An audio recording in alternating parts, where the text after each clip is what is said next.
Chinguen a su madre. Qué manera de legislar. Chinguen a su madre. Qué manera de legislar. Chinguen a su madre, qué manera de legislar, así lo decía hace unos años Porfirio Muñoz Ledo, lo cual ahora parecen que fueron palabras proféticas. Bien, el día de ayer se aprobó en el Senado la reforma a la ley de amparo, otra vez mediante lo que se le conoce como fast track, dado que apenas el día de ayer fue aprobado en comisiones. Horas más tarde se sube ya al pleno del Senado y ahí mismo se aprueba esta reforma. Es una reforma sumamente trascendente, sobre todo porque el amparo es la figura jurídica que protege al ciudadano de los actos de autoridad. Entiéndase, protege al ciudadano de cualquier tipo de abuso que realice el gobierno, tanto en sus áreas administrativas como en sus áreas jurisdiccionales. En el discurso gubernamental, ellos fundamentan o justifican esta serie de medidas, esta serie de reformas para hacer el amparo mucho más ágil, para poder permitir el amparo digital,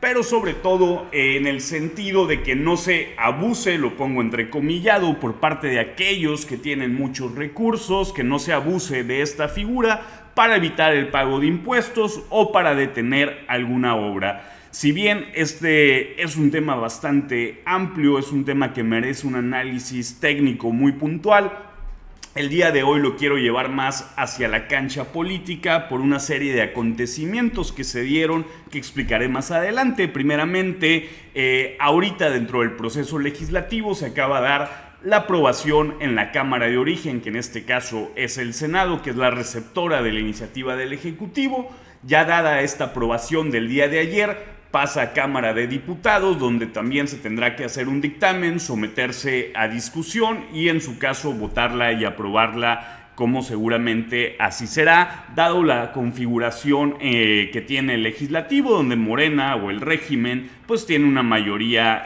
absoluta, una mayoría calificada con la cual puede aprobar cualquier tipo de iniciativa. Pues bien, la parte peliaguda a la que me gustaría dedicar este breve video es referente a una reserva que se presenta primeramente en el dictamen que se presenta en la comisión, esta comisión de justicia encabezada por Javier Corral, quien fuera gobernador panista de Chihuahua, ahora morenista. Aparece en los transitorios, aparece la figura de que todo lo que se apruebe en esta reforma sea de carácter retroactivo. Obviamente, al ser cuestionado respecto a este tema, el presidente de la comisión, Javier Corral, comentó que habían sido los famosos o ya famosos duendes legislativos quienes habían puesto esta medida en el transitorio. Ya el dictamen se vota quitando la parte de la retroactividad de la norma. Sin embargo, el morenista Ladrón de Guevara presenta una reserva que dice lo siguiente: el presente decreto entrará a vigor al día siguiente de su publicación en el Diario Oficial de la Federación. Los asuntos que se encuentren en trámite a la entrada en vigor del presente decreto continuarán tramitándose hasta su resolución final conforme a las disposiciones que establece este decreto. Bien, pues primero que nada, la aprobación del dictamen ya en pleno, ya con esta reserva. Esta reserva fue aprobada por la mayoría. Un dato que vale la pena mencionar es que algunos senadores de Morena prefirieron salirse a votar esta medida, entre ellos el propio presidente de la Comisión de Justicia, Javier Corral. Bueno, pues hay que recordar, en nuestro país está prohibida la retroactividad de la norma. ¿Qué significa esto? Que si existe una nueva norma, esta no puede aplicar hacia el pasado. En este caso, si tú tienes un proceso en el cual ya estás litigando en materia de amparo, pues en teoría, si somos respetuosos de la Constitución, no se pudiera aplicar estas nuevas reglas. Sería básicamente cambiar las reglas a mitad del juego. El propio artículo 14 constitucional dice lo siguiente: a ninguna ley se dará efecto retroactivo en perjuicio de persona alguna. Nadie podrá ser privado de la libertad o de sus propiedades, posesiones o derechos, sino mediante juicio seguido ante los tribunales previamente establecidos en el que se cumplan las formalidades esenciales del procedimiento y conforme a las leyes expedidas con anterioridad al hecho. Bien, pues creo que no hace falta ser experto jurídico, ni siquiera tener conocimientos de derecho para poder entender la inconstitucionalidad de este transitorio que se aprobó el día de ayer por parte de los senadores, por el bloque mayoritario de los senadores, quien lo encabeza el senador cada vez más controversial, Adán Augusto López. Aquí vale la pena el resaltar esta parte, porque podemos hablar ya de la parte política, de la parte de la grilla, dado que el día de hoy se le preguntó a la presidenta de México, Claudia Sheinbaum Pardo, a lo cual contestaba lo siguiente. Nosotros enviamos una iniciativa que no tenía este agregado que le hicieron en el Senado. Primero, hay que respetar la Constitución. La Constitución establece claramente que no debe haber retroactividad en las leyes, a menos que uno cambie la Constitución y en ese cambio en la Constitución establezca las condiciones para contratos previos o para otras acciones. Tendría que cambiarse la Constitución. Pero en las leyes pues no puede haber retroactividad. Eso es lo primero y hay que respetar la Constitución. Vamos a ver exactamente por qué incorporaron Bien, pues ante esto nos queda más que especular. Primeramente, y como bien lo señala la presidenta, esto es abiertamente inconstitucional. Este cambio no venía en la reforma original. Por un lado, deja entrever una puerta de salida, que eso sí sería preocupante, que sería hacer cambios a la Constitución, cambios al artículo 14 constitucional, con lo cual se elimine la imposibilidad de la retroactividad de la norma cuando sea en perjuicio del ciudadano.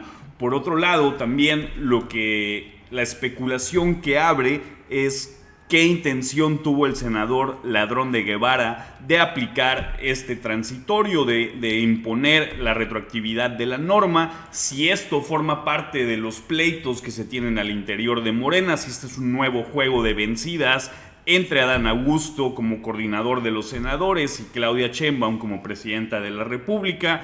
Es un tema que va a pasar a la Cámara de Diputados, donde seguramente veremos la operación política de los dos bloques. Por otro lado, en caso de que esto se aprobara de esta manera, lo cual sería controvertido obviamente, sobre todo por la oposición o por cualquier persona que tuviera algún interés en ello, la Suprema Corte de Justicia, esta nueva Suprema Corte de Justicia, la más conocida como la Suprema Corte del Acordeón, tendría que decidir si hacer valer la Constitución en lo que claramente dice, como lo leímos hace un momento, que sería inconstitucional, o darle el beneficio a la mayoría, a Morena, ni siquiera en una reforma constitucional, sino en una reforma reglamentaria.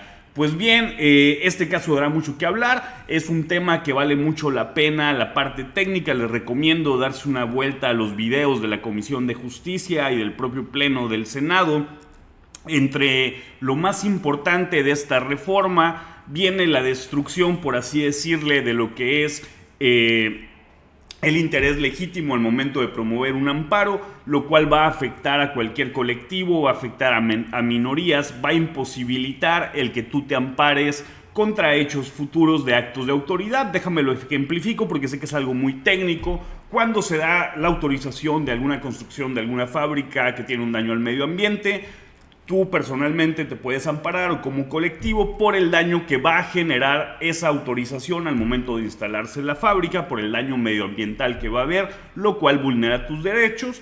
Tú tienes la posibilidad de ampararte aunque no tengas un interés jurídico real, pero sí un interés legítimo. En este caso se restringe dicha figura pidiendo que sea una lesión jurídica real, que sea actual y que sea diferenciada, de tal manera que va a ser casi imposible poder demostrar el interés legítimo. Por otro lado, en el tema de materia fiscal, con el tema de la UIF, al momento de congelar cuentas, la podrá hacer sin sentencia, sin que proceda la suspensión provisional. ¿Qué quiere decir esto? Que si tú eres señalado por parte de la UIF, por parte de la autoridad hacendaria, por parte de la autoridad fiscal, pues no tendrás básicamente mecanismos de defensa, tendrás que pagar primeramente el crédito, en lo que después se dirime si la autoridad tiene o no tiene razón, lo cual pues para las personas que tienen mucho dinero pues esto no tendrá ningún problema. Sin embargo, para la mayoría de la población, al encontrarse en un litigio fiscal, pues no podrá acceder a la justicia, dado que no tendrá acceso a sus cuentas y primero tendrá que pagar, en lo que después se resuelve si tiene o no tiene razón la autoridad. Entre otros puntos, es sobre el incumplimiento de sentencias, que la autoridad la pueda justificar por imposibilidad jurídica o imposibilidad material, haciendo aún más complicado el acceso a la justicia por parte de los ciudadanos. Por otra parte, uno de los puntos que llamaba mucho la atención es que ya no será el titular de una dependencia quien tenga que pagar las multas por desacato, sino que sea el propio gobierno, por parte del erario público, que pague dichas retribuciones. Con eso, pues, se incentiva poco o se desincentiva el que la autoridad cumpla las sentencias judiciales. Ya que esta reforma sea aprobada en diputados con las modificaciones que seguramente tendrá, pues allá haremos un video al respecto, pues ya tocando cada uno de estos puntos. Pues bien, espero que les haya gustado este video. Si es así, deja tus comentarios, tu like y suscríbete al canal.